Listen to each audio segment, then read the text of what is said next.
friends, this is McBirdie, and welcome back to Seduce Me. Yes, another delightful episode of random incubus sexy stuff. And I don't know, if you guys are still watching after this many episodes, you must be really enjoying this series and my interesting reading of it. Luckily, you don't have to hear just me talking because it has lovely voice acting and it's great. Anyways, so I'm assuming that this guy in red is actually the dad of all the boys that I've been trying to take care of and protect. And I guess we're seeing the past. Desmeon is showing me a vision. So looks like they're currently talking about the marriage proposal between one of them and Diana. Is this supposed to change my mind? Yes, my lord. Yes, my lord, of course it is. You are doing a terrible job at convincing me. Need a new job, baby. Need a new job. My apologies, sire. Oh god, this voice is so annoying. I was lost. I could tell that they were talking about Diana, but why? Father. I quickly turned my head to see another demon who looked like a mere child, staring at the demon commander on the throne. Father? Ray Stroud, have you finished your training? Yes, Father. Then what do you want? That's kind of rude. I can't just see my father? Okay. I want to be with my brothers the rest of the day, Father. The demon commander walked to the young demon and gripped his hair, picking him up off the ground and forcing him to look up at his snarl. The young demon, however, looked unfazed. Arrogance. Why should I allow you to be with them? I should kill you for your lack of respect to me. Jeez. Because I want to be with them, Father. I could only stare as the young demon faced his father, despite the massive difference between them. This young demon seemed weaker and easy to kill versus the demon commander. Why would this man kill his son, though? Was this commander that ruthless? However, I wasn't expecting him to laugh and release the young demon. Good! Assertive even in the face of danger. That is why you are my favorite son. Jeez. I could only stare wide-eyed as the commander placed his hand on the demon's shoulder. Very well. Go. Tomorrow, you will show me your training. The little demon grinned widely before running off. I have a thought. Yes, my lord. How old is this daughter? As old as your fifth, sire. Do you believe this proposal is worth it? Yes, sire. Tell those insects that they are safe for now. I will consider their offer. Sire, are you certain? Yeah, that was a random change of mind.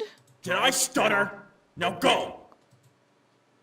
The demon servant quickly ran off, but as soon as he passed the pillar I was hiding behind, he, along with the commander, vanished into thin air. Well, what had happened? I didn't get the time to try to figure that out before a demon, who looked around my age, walked into the room reading a book. Is that... Raestrow, your nose is stuck in those books. Will you not lift your head up from them once in a while? Huh? That voice. I circled around the pillar to see a second demon leaning against another pillar and smirking at Raestrow. Aren't you supposed to be with your mother practicing the harpsichord? I am, but I had a feeling that you were in danger. In danger? What are you... Attack! What the heck? Woo! All of a sudden, 3 shadows zipped through the room and slammed into Raestrow, forcing him to fall to the ground and drop his book. As the sight cleared for me, there were 3 other demons in a dog pile with Raestrow at the bottom. Get up! No way! You haven't had a break in months from those stupid books. It's time for punishment! That sounds like Sam. Death by brotherhood! No more reading! I told you that you were in danger. That has to be Eric. I suddenly knew who these demons were. It's the boys. Even in the demon world, their brotherly connection was astounding. They were merely younger versions of themselves. One of the demons, who I assumed was Matthew, grabbed the book from the floor and opened it, reading it mockingly. How can you read this, Raystro? It's all about war strategy. It's boring. I have to, Zakaru. Get off! There's only one thing you need to know about strategy. Kill them all. Take no prisoners. That's Sam. You sound just like father. I couldn't help but giggle. It was cute to see them acting childish with each other. Eventually, James managed to push his brothers off of him and stand, brushing himself off. You all are reckless. At least we have fun.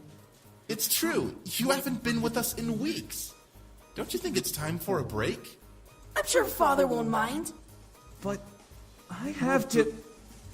I know you want to, Raystro. Damn it. What is going on here? Uh-oh. I shot my head to the voice to see the commander, aged a little, staring at the boys with his arms across his chest. Desmeon quickly dashed and hid behind Sam, peeking over his shoulder to see the large commander. Nothing is going on. We just passed by each other. Or more like ran into each other. Then why does your brother have your book? I was showing him what I was learning, Father. Return to your studies, Raystro. The rest of you out of my sight. Do not disturb your brother again. Jeez, Dad. I could only stare as James gently took his book and, without looking at his brothers, returned to reading. The commander walked past the remaining brothers, growling at Sam and Desmeon before leaving the room. What was up with that? Don't worry about it. We'll find a way to get him back. I don't know. He's on a very tight leash. Ezra, you're quiet. What did you hear? He's going to a negotiation meeting. He's going to arrange a marriage. A marriage? For who? It must be for one of us. He hasn't decided who will marry her. It's a girl from a kingdom he wants to take over. But that's uncharacteristic of him. Usually he'd just attack with the army. Whatever the case is, one of us is getting married. I hope it isn't me. What about Raystro? He's the eldest. It would make sense, but having a succubus marrying one of us means that she'll be practically married to all of us. That makes no sense. How does that...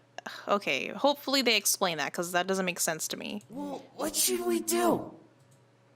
Before the conversation could continue, the boys vanished into thin air, fading into different colored mist.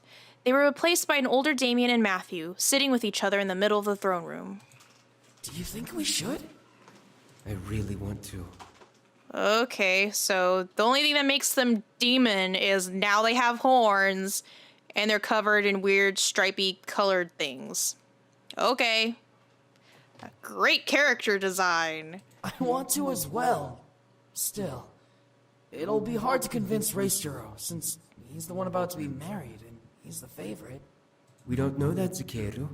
Maybe she's set to marry you. No way! I don't want to get married. I don't think you'll have a problem with that baby face of yours.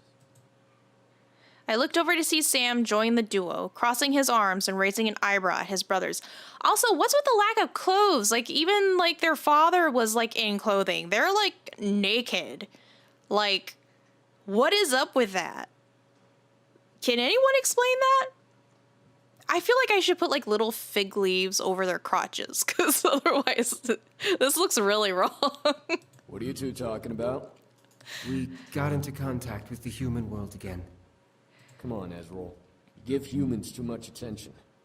No way, you gotta listen. They apparently have stores and books and schools and stuff.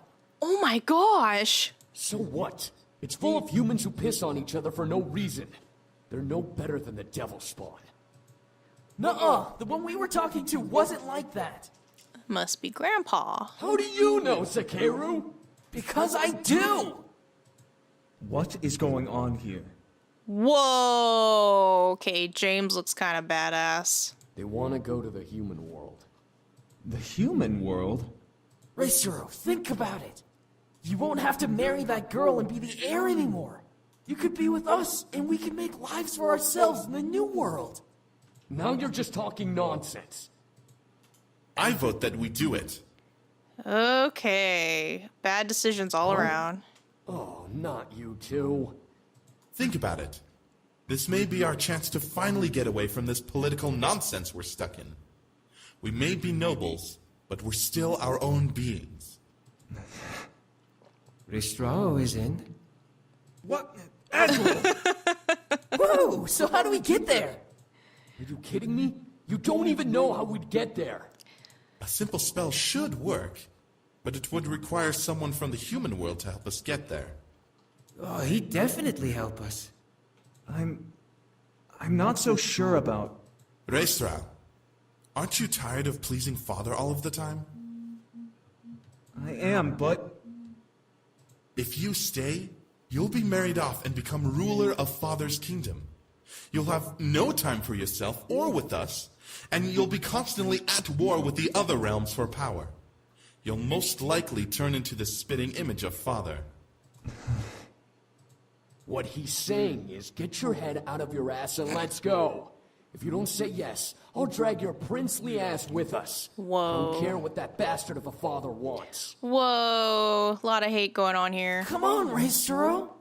All right, let's do this. What's the plan? Okay, I'm going to wrap it up here. Please be sure to leave a comment in the video below to let me know what you think of my video so far, especially this one. If you enjoyed the video, please leave a like, and if you haven't already, please be sure to subscribe to my channel so you get all the updates. Thank you so much for watching, and until the next episode, I'll catch y'all later. Bye!